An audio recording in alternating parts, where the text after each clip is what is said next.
All right, just want to show you how to configure your Gmail bot inbox. Remember, we're using the new Gmail. It's indicated by the compose button over here. So what I want you to do is I want you to go over here and I want you to click on this gear. That'll bring us into the settings screen. Okay, so I'm going to switch over and click on the gear there. And then I want to show you two things, the settings and the display density. Right now I have this in most compact. It fits the most messages on my screen, but doesn't give me as much detail.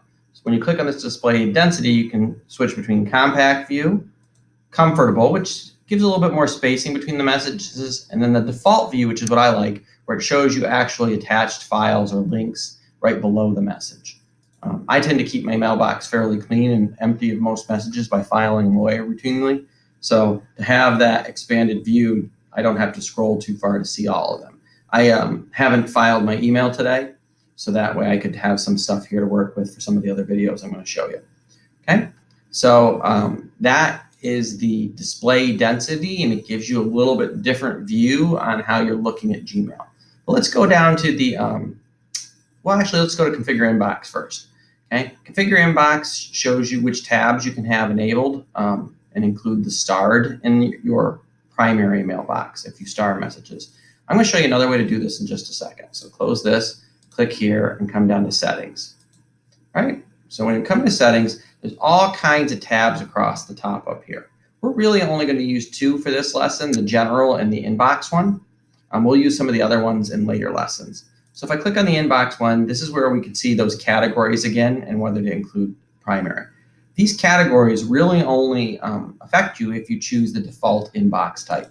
If you choose important first, unread first, starred first, or priority inbox, which is a completely different view of your inbox, then those categories won't apply. So for these categories, most of your mail goes into primary. Social are things like Pinterest, Facebook messages, things like that would go into social.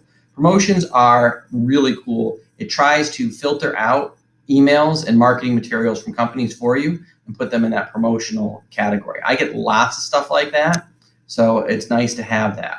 Updates are generally you've sent a message previously to somebody, and now they've sent you an updated message to that. It goes into your update one. Forums won't apply to most of you, and you can probably uncheck it. If you belong to any of the Google forum groups like I do to read up on different products, having that checked, it puts those messages automatically into that forums thing. So it kind of separates out your mailbox and gives you a nice little view. In fact, when you look at my inbox, you can see those tabs here. Primary, social has some Google Plus messages, promotions, things from Teacher 2, Uplift, Quizzes, okay, Satori. So it puts all those in a nice spot here for you. Updates, again, these are things that have to do newsletters from different companies where it's an update. This was my help desk ticket that I sent getting closed, so put that into update. Okay. Forums, again, these are messages from Google Forms that I'm in when somebody responds to a message that I'm part of. Okay, so most of your stuff's going to be over here in primary, and then a little bit of it will be in these updates and promotions for most of you. You may decide you want to uncheck forums and social. So we're in the settings here, and that was the inbox setting. Fiddle with the different inboxes and see if one of them fits you a little bit better. Okay, I like the default one. I used the priority one for a long time, and it was just easier to keep track of messages in the default, I think. So the general tab's the next thing I want to show you. This is 90% of the settings that you can customize in Gmail. Most of these I would leave as the default. There's a couple that I wanted to point out to you. So let me erase these other marks up here, and we'll get right to those other ones. So right here is the default reply behavior. If you're one of those people that always hits reply all because you forget to not do that, here's where you could check just the reply, and then what would happen is by default it would only reply to the person that sent the message, not everybody that was included in it. So that's a nice little catch. I leave it blank on mine so that I have to decide between reply and reply all myself. But if you're one of those people that constantly is hitting the wrong button, you might want to preset that to reply or reply all. Okay, so moving on down, this is where you can configure your stationery. If you were talking in Outlook term, what font you use, what color, what size, okay, and that's the default style for the message. If you click on this TSX mark, it will remove the formatting when you're in a message. So that's the way, if you don't want your default for that one, you would click that when you're composing a message. So this one is a really divisive one. Whether you want conversation view on or conversation view off. If you choose off, every time you get a message, it'll be a separate entry in your inbox. If you choose conversation view on, messages that are all part of the reply chain appear underneath as sub messages to the first message that started it off. So it allows you to see the back and forth between people, but it's not going to constantly pop a new message to the top of your mailbox. Okay? So there's that one. Oop, I thought I erased that, and apparently I did not. So let me get rid of that so it doesn't confuse anybody. All right, scrolling down here a little bit on our settings.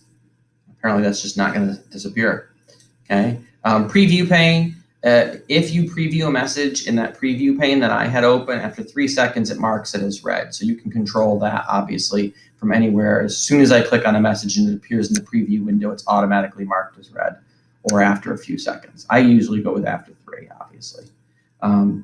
Desktop notifications, if you want a box to pop up where my face is right now, whenever you get a new message, you're going to turn that new mail notifications on. And then if you have Gmail open, it will pop up a box down there. Okay. Scrolling down, if you want to add a picture to your Gmail account and that picture goes across all of your Google Drive settings, you can click here, visible, and then upload or add a picture. Okay, so that way they see a picture up here and as your logo, it's on your YouTube channel, it goes to all of those different Google services.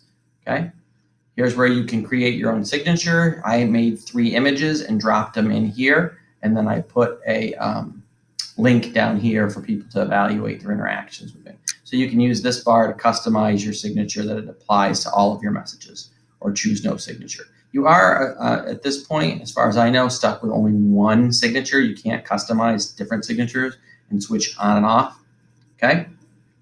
Vacation responder, if you're going out of the office and you want people who send you a message to get an automatic response, that's right here in the vacation responder. So those are some of the main settings in Gmail for you.